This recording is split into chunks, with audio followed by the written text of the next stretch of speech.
Kita teruskan kembali mengenai GMAW. Nah, pada kali ini kita akan membahas mengenai shielding gas atau gas pelindung dan aplikasi GMAW. Nah, pada tabel ini dari gas pelindung sendiri, dari gas pelindung GMAW, yang pertama dari sisi campuran, ya, gas pelindung atau campuran. Nah, yang pertama itu argon. Kemudian sifat kimianya yaitu inert atau mulia. Nah, ini dapat digunakan pada setiap material atau setiap logam, ya, setiap logam. Kemudian untuk helium, ini aplikasinya pada metal, aluminium, magnesium, kemudian copper alloy atau paduan tembaga, ataupun yang lebih tinggi yang masukkan panasnya, dan untuk meminimalisir ya terjadinya porosity. Kemudian campuran yang berikutnya argon ditambah helium dengan komposisi 20 sampai dengan 80% sampai dengan 50 sampai dengan 50. Artinya argonnya 20. Nah, argonnya ketika 20% helium, argonnya komposisinya 80%. Kemudian sampai dengan 80%, ini artinya argonnya 20%. Kemudian heliumnya adalah 80% dan bisa mencapai 50-50%. Argonnya bisa digunakan 50%, kemudian heliumnya 50%. Artinya komposisi kimianya sama gitu maksudnya. Nah, ini pada gas mulia ini digunakan pada aluminium, magnesium, kemudian juga paduan tembaga, kemudian untuk yang masukkan infonya terlalu besar dan juga meminimalisir terjadinya porosity, ya. Porosity lebih baik dari arc action dari 100% helium. Jadi komposisi ini argon dan helium lebih bagus dibandingkan dengan komposisi yang 100% helium, itu maksudnya. Nah, kemudian nitrogen juga salah satu gas inert, namun pada pada penggunaannya atau penamaannya sering tidak disebutkan apakah dia inert atau tidak. Nah, ini lebih bagus dibandingkan dari tembaga pada tingkat Eropa. Kemudian yang berikutnya argon ditambah dengan 25 sampai dengan 30 komposisi nitrogen. Ini pada tembaga yang dari Eropa. Ini lebih bagus dibandingkan dengan yang menggunakan 100% nitrogen yang ini. Jadi komposisi yang ini, argon ditambah komposisi nitrogen 25 sampai 30 itu lebih bagus dibandingkan dengan yang menggunakan nitrogen 100%. Nah, kemudian argon ditambah 1 sampai dengan 2% oksida, slightly oxidizing. Ini untuk mencegah terjadinya oksidasi yang sangat singkat, itu maksudnya. Ini bisa digunakan pada stainless steel dan juga paduan alloy, ya, paduan tembaga. Alloy artinya paduan, ya, alloy paduan, steel logam artinya paduan logam. Kemudian beberapa paduan tembaga yang telah dioksidasi. Nah, kemudian yang kita lewatkan yang 3-5% ini digunakan pada karbon dan juga beberapa paduan logam yang rendah. Kemudian yang CO2 sifatnya ini oxidizing atau aktif, ini karbon dan juga beberapa paduan logam yang rendah. Nah, kemudian kita lihat kombinasinya, ini bisa mencapai contoh ini yang nomor ini ya, yang 90% helium, kemudian ditambah lagi 7,5% argon, ini 2,5% CO2. Ini sifat kimianya slightly oxidizing. Ini bisa digunakan pada stainless steel untuk mendapatkan ketahanan korosi yang bagus. Nah, untuk ini kita menggunakan jenis transfer metalnya yang short circuiting, ya, short circuiting arch. Nah, untuk berikutnya campuran dari gas pelindungnya bisa 60 sampai dengan 70% komposisi helium, kemudian 25 sampai dengan 35 komposisi argon, kemudian ditambah dengan 4 sampai dengan 5% CO2. Nah, ini sifatnya oksidasi, ya, sifatnya oksidasi. Ini bisa digunakan untuk ketangguhan, ya. Ini bisa digunakan untuk ketangguhan paduan logam yang rendah, dan jenis transfernya ini bisa menggunakan short circuiting arch, ya.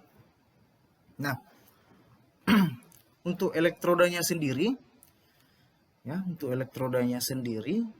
yang low carbon steel ini yang elektroda dalam inci 0,023, ini menggunakan 98% argon dikombinasikan dengan 2% O2. Ini arus yang digunakan ketika menggunakan spray arch current ini 135. Nah, untuk stainless steel sendiri dengan elektrodanya dengan diameter 0,035 in ini menggunakan 99% argon dan campurannya adalah 1% oksigen. Ini menggunakan 150 ampere dengan menggunakan metal transfer spray arch, ya. Nah, untuk kombinasi 3 paduan yang terakhir kita lihat dari diameter elektroda sendiri adalah 0,062 diameternya. Kemudian shielding gasnya dari 3 komposisi gas campuran antara argon, kemudian hidrogen, CO2, namun tidak disebutkan komposisinya berapa. Ini 255 ampere. Nah, untuk aluminium sendiri, ya, murni menggunakan argon, tidak ada campuran dengan gas yang lain. Ini dengan diameter elektrodanya 0,030, ya, dengan kuat arusnya 98. Kemudian begitu juga dengan dioksidasi copper atau tembaga, ini menggunakan argon. Kemudian silikon bronze atau campuran dari silikon dan juga kuningan, ini 0,035 in. Ini menggunakan gas pelindungnya argon, tidak menggunakan komposisi dari CO2, helium, hidrogen, dan sebagainya. Seperti pada low carbon steel ini kan ada beberapa campuran ini, argon dan CO2, kemudian argon dengan O2. Nah, namun kalau pada silicon bronze ini hanya menggunakan argon, ya. Argon pure bisa mencapai anggaplah, sebenarnya kalau dibilang 100% itu tidak ada, jadi kita sebutkan aja 98% atau 99,999 sekian. Nah, ini kok arusnya 165 ampere. Ya, begitu itulah aplikasi dari shielding gas pada pengelasan GMAW yang sering digunakan. Nah, kali ini kita akan mencoba mempelajari dari elektroda kawat las GMAW. Nah, pada gambar inilah contoh dari jenis kawat las GMAW dalam bentuk gulungan, berbeda dengan stick, ya, adalah yang berbentuk batangan, ya. Kalau dia dalam SMAW itu adalah contoh E6013, kemudian E6010, kemudian E7016 dan seterusnya. Namun pada elektroda GMAW penamaannya adalah IR, kemudian XX, kemudian ini adalah contohnya XX, kemudian S, kemudian X. Inilah contoh dari penamaan kawat las GMAW. Nah, di mana E ini adalah menyatakan elektroda, kemudian R ini adalah mengatakan batang, batang kawatnya. Kemudian X2 atau double X-nya itu menyatakan kuat tarik minimum dikali 1000 PSI, ya, menyatakan kuat tarik minimum dikali 1000 PSI. Kemudian S ini adalah yang menyatakan bahwa dia itu solid, ya. Kawat itu adalah solid. Itu adalah perbedaan dari kawat las elektroda GMAW dan juga FCAW. Kalau kawat lasnya FCAW itu adalah berongga atau tubular. Namun kalau pada kawat lasnya elektrodanya GMAW itu adalah solid atau padat. Nah, X yang terakhir ini menyatakan komposisi kimia dari elektroda tersebut. Nah, contohnya adalah IR70S2. Nah, 70 ini menyatakan kuat tarik minimum logam las, yaitu 70.000 PSI ya. 70 dikali 1000 akan menjadi 70.000 PSI. Nah, dua ini menyatakan ya, komposisi kimia ini menyatakan 0,07% karbon, kemudian 0,05 sampai dengan 0,15% Ti atau titanium, kemudian 0,9 sampai 1,4% itu adalah mangan, kemudian 0,02 sampai dengan 0,12% itu adalah Zr atau zinkronium, kemudian 0,4 sampai dengan 0,7% itu adalah silikon, kemudian 0,05 sampai dengan 0,15% adalah Al atau aluminium. Nah, itulah arti dari kawat las IR70S2. IR ini sudah ada pada pernyataan yang pertama ataupun definisi dari atau pengertian dari kawat las GMAW. Nah, kemudian contoh yang berikutnya IR70S4, E itu adalah elektroda, kemudian R itu adalah batangnya, kemudian 70 adalah kuat tarik minimumnya dikali 1000, kemudian S-nya adalah berbentuk solid, kemudian 4 itu adalah komposisi kimia. Nah, dari kita lihat perbedaannya, kalau kita menggunakan IR70S4, 4-nya itu adalah komposisi kimia, di mana komposisi kimianya terdiri dari 0,07 sampai dengan 0,15% karbon, kemudian 0,025% P, fosfor. Kalau kita lihat pada IR70S2 tidak ada unsur P, ya, tidak ada unsur P. Kemudian unsur karbonnya bisa mencapai 0,15%, namun pada IR70S2 itu hanya mencapai 0,07% C. Nah, kalau dia pada mangan, pada IR70S4 itu 1,0 sampai dengan 1,5% mangan. Kemudian 0,03% sulfur atau S tidak ada pada komposisi kimia dari IR70S2. Kemudian dari silikonnya 0,65 sampai dengan 0,85% silikon, lebih tinggi dibandingkan dari IR70S2. Kemudian 0,50% Cu, tembaga. Nah, ini adalah perbedaan yang sangat mencolok antara IR70S4 dari IR70S2. Dari sisi komposisi dari sisi kuat tariknya itu adalah sama, 70.000 PSI. Yang membedakan itu adalah komposisi kimia ya. Komposisi kimia ini nanti adalah yang memberikan sifat mekanik ya, yang memberikan sifat mekanik terhadap kekuatan las tersebut. Itulah yang membedakannya. Nah, dari sifat mekanik elektroda sendiri dari kawat las elektroda GMAW, yang pertama IR70S2 sampai dengan IR70S. G artinya gas ya. G artinya gas. Ini polaritasnya, gas pelindungnya menggunakan CO2, semua menggunakan CO2. Boleh dikatakan bahwasanya ini adalah metal aktif gas. Kemudian polaritasnya di CIP atau polaritas terbalik. Kemudian kuat tariknya 72.000 ya, 72.000. Kemudian kuat tarik minimal dalam satuan megapascal 480 sama semua. Dalam PSI kekuatan luluh minimal atau yield strength dalam PSI-nya adalah 58.000, kalau dalam megapaskalnya 400. Nah, elongasi atau ductility-nya itu 2 in per 50 mili ya. Jadi kalau kita lihat ini dari sifat ductile-nya hampir sama 22% ya. Itu maksudnya dari itu adalah sifat mekanik dari elektroda GMAW IR70S2 sampai dengan IR70SG. Nah, ini adalah contoh ya, ini adalah contoh peralatan dan perlengkapan ketika kita melakukan pengelasan dengan GMAW. Nah, ini adalah pusat masuknya listrik ke mesin las ini ya. Kemudian ini adalah kawat lasnya ya, kawat las dalam wire feeder ya, dalam wire feeder. Nah, kemudian ini adalah current selector ya, perangkat mesin lasnya. Kemudian yang ini adalah workstation atau ground lead atau kabel ke masanya ya, kabel masanya atau ke penjepit lasnya. Dan ini adalah benda kerjanya untuk mengalirkan listrik. Nah, kemudian yang berikutnya ini adalah holdernya ya, holder, kita sebut saja holder. Kalau GMAW ini yang namanya adalah welding gun ya, welding gun.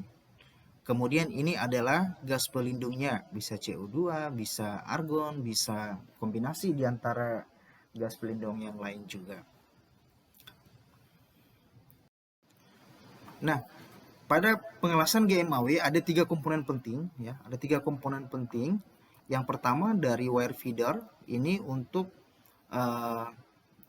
tempat untuk kawat lasnya mengalirkan ke benda kerjanya dengan sistem pressure atau tekanan dari seorang tukang lasnya. Nah, dari dari umum dari wire feeder ini adalah ini V ini mengatur tombol tegangan, kemudian yang ini adalah tombol kontak remote, kemudian yang ini adalah tombol arusnya, yang ini voltase, kemudian yang ini adalah settingan dari arus dan juga voltasinya. Nah, ini adalah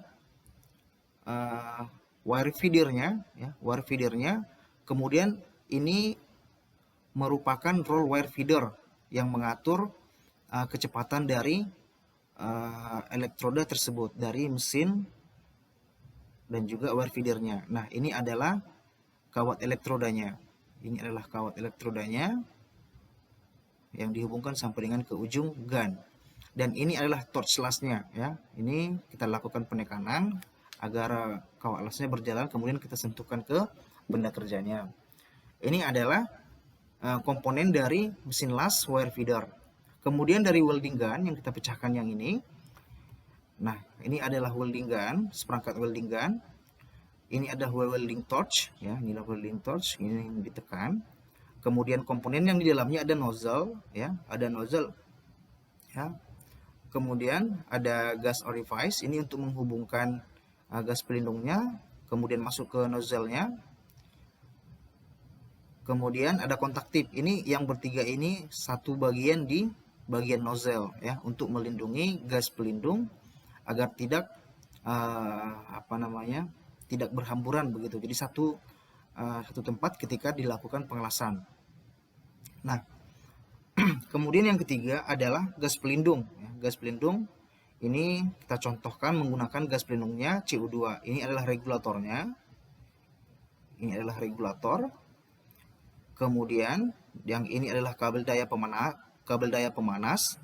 Nah, kalau ini kita tidak panaskan maka ini akan dingin seperti es, bisa menjadi membeku. Jadi kita harus panaskan begitu. Ini namanya heater untuk memanaskan ya. Kemudian yang ini adalah selang gas ya, selang gas, dan ini adalah tombol untuk mengatur kecepatan aliran dari gas pelindung tersebut.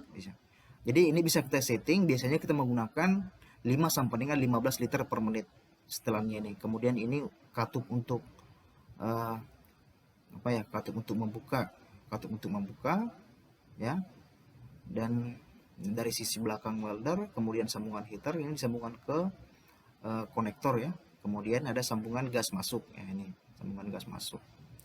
Ini sudah tersambung ke mesin lasnya semua, tergantung mesin las semua. Nah, what is MIG welding? Untuk itu saya ingin MIG stands for Metal Inert Gas Welding. The American Welding Society calls this process Gas Metal Arc Welding or GMAW. You might also hear it called wire welding. In MIG welding, a thin wire acts as the electrode. This wire is fed from a spool mounted on a gun or inside the welding machine through a flexible tube and out of the nozzle on the welding gun or torch. The wire is fed continuously when the trigger on the welding gun is pulled. When this trigger is pulled, it also switches on the welding current and a shielding gas. An electric arc forms between this wire electrode and the workpiece and heats both metals above their melting point. These metals mix together or coalesce and solidify to join the workpieces into a single piece. The metal in these parts to be joined is called the base metal, and the metal that comes from the melting wire electrode is called filler metal. MIG welding always adds filler metal to the joint. Because the wire electrode melts as it's being used, MIG is called a consumable electrode process. Here's the MIG wire going through the wire feeder into a flexible tube or conduit liner. The liner goes through the hose or welding lead all the way to the torch nozzle. At the nozzle, the wire is fed through a contact tip and comes out at the point of the weld. Shielding gas is also fed through the welding lead. It goes through a gas diffuser and flows out of the nozzle. This shielding gas, which is often a mix of argon and CO2, protects the molten metal from reacting with oxygen, water vapor, and other things in the atmosphere. The shielding gas is stored in high-pressure cylinders like these. The pressure is reduced to a usable level by a device called a regulator. In MIG welding, all the machine controls are set on the machine itself. The most important of these are polarity, wire speed, and voltage. The trigger on the gun is just an on-off switch. For most MIG welding, the current is direct current, or DC. DC is like the current flowing from a car battery. One wire is always the negative, and one is always positive. In DC MIG welding, the electrode is usually positive and the workpiece is negative. The term DCEP is used, indicating that the current is direct current and the electrode is positive. This is also called reverse polarity, but DCEP is a more descriptive term. In an electric circuit, the current flows in a loop. In MIG welding, the current has to flow in a complete circle from the machine to the torch, into the work, and back to the machine. A work lead is clamped to the work to complete the circuit from the workpiece back to the machine. So, in summary, MIG welding is an electric arc welding process. It uses a consumable wire electrode. Filler metal is added automatically, and the shielding gas comes from a high-pressure cylinder.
Baik, itu adalah pengenalan singkat mengenai pengelasan GMAW ataupun introduction mengenai dari komponen-komponen dari pengelasan GMAW. Nah, berikutnya kita akan mencoba membahas mengenai kelebihan GMAW. Nah, kelebihan GMAW yang pertama adalah sangat efisien dan proses pengerjaan yang cepat. Nah, kenapa sangat efisien? Karena tidak membutuhkan pergantian elektroda, tidak memerlukan pergantian elektroda karena elektrodanya kontinu, karena elektrodanya kontinu yang diumpankan dari wire feeder, kemudian melalui nozzle dan seterusnya, sehingga deposit loss-nya cukup cepat dibandingkan dari pengelasan SMAW, kemudian GTAW, ya, dan juga pengelasan OAC, ya, OAW, oksigen acetylene welding, itu lebih cepat dibandingkan pengelasan yang tadi itu. Kemudian dapat digunakan untuk semua posisi pengelasan. Artinya ini ketika kita menggunakan pengelasan grup 1G, 2G, 3G sampai dengan pipa 5G. Kemudian yang fillet yang 1F, 2F sampai dengan 4F sampai dengan juga 6GR kombinasi antara grup dan juga fillet. Kemudian tidak menghasilkan slack atau track. Sebenarnya ada slacknya atau tracknya, namun sangat sedikit. Jadi masih perlu kita melakukan pembersihan meskipun tidak terlalu seberat pembersihan SMAW. Kemudian memiliki angka deposit loss atau deposition rates yang lebih tinggi dibandingkan SMAW seperti yang saya sebutkan tadi, makanya dia efektif ataupun efisien. Kemudian berikutnya sangat cocok untuk pekerjaan konstruksi, ya, sangat cocok untuk pekerjaan konstruksi karena jikalau kita misalnya ingin butuh pekerjaan yang cepat, ya kita bisa menggunakan pengelasan GMAW. Nah, kemudian membutuhkan sedikit pembersihan atau post weld seperti yang kita sebutkan sebelumnya. Kemudian kelemahan dari GMAW sendiri adalah yang pertama, wire feedernya ini memerlukan pengontrolan yang kontinu. Jadi kita harus kontrol wire feedernya agar tidak terjadi misalnya kerusakan atau kegagalan pada fungsi dari wire feedernya nih. Jadi kita harus melakukan pengontrolan yang kontinu. Kemudian sewaktu-waktu dapat terjadi burn break atau bisa bersifat letupan begitu. Letupan dari ketika kita melakukan pengelasan bisa terjadi letupan ini karena ketidaksesuaian antara shielding gasnya kemudian dan cara kerja yang kurang benar. Kemudian cacat las porosi sering terjadi akibat penggunaan kualitas gas pelindung yang tidak baik. Makanya sebabnya kita harus memperhatikan kualitas gas pelindung. Jadi artinya ketika kita menggunakan CO2, ya kita harus perhatikan bahwasanya CO2 yang kita pergunakan adalah memang CO2 murni ataupun argon murni, kemudian juga komposisinya yang tidak sesuai dan sebagainya sehingga cacat las ini bisa terjadi. Kemudian busur yang tidak stabil akibat keterampilan operator yang kurang baik ini bisa ditangani. Kemudian setup mesin merupakan permulaan yang sulit. Ya, ini sangat benar sekali. Jadi ketika kita lakukan pengelasan yang pertama sekali itu sangat susah. Jadi karena proses pengaliran dari wire feedernya ke meja kerja, ke benda kerjanya, jadi memerlukan tangan yang stabil atau keadaan yang stabil untuk mengatur atau menstabilkan pengelasan yang awal sekali itu. Namun kalau misalnya sudah dapat polanya, sudah dapat sistemnya, maka untuk pengelasan berikutnya akan lebih mudah. Baik, berikut atau demikianlah pemaparan mengenai pengelasan GMAW. Kalau ada yang mau ditanyakan, kita akan sampaikan di pertemuan berikutnya. Terima kasih.